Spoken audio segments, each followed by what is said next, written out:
Il y a quelques semaines, un responsable politique français de premier plan a déclaré que la France sera créolisée d'ici 2050.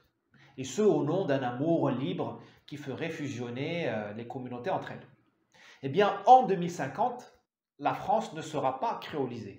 Elle sera disloquée, elle sera séparée, avec d'un côté un peuple de souche et de l'autre un ou plusieurs peuples issus de l'immigration. Il n'existe pas d'amour libre, malheureusement, puisque l'amour est sans cesse empêché, il est contenu par des barrières palpables et difficilement franchissables, qui sont les barrières qui séparent les civilisations. Vous savez, on a beau démanteler les frontières extérieures, subsistent les frontières intérieures, les frontières de l'intime. Et aujourd'hui en France, ces frontières, elles séparent les communautés du peuple de souche, selon des lignes de partage affectives, morales, esthétiques et demain politiques. Donc nous n'aurons pas la créolisation, à la place nous aurons le séparatisme. Tel est le problème français et il est très facile à comprendre. Nous l'avons déjà éprouvé lors de la colonisation, il n'y a rien de nouveau.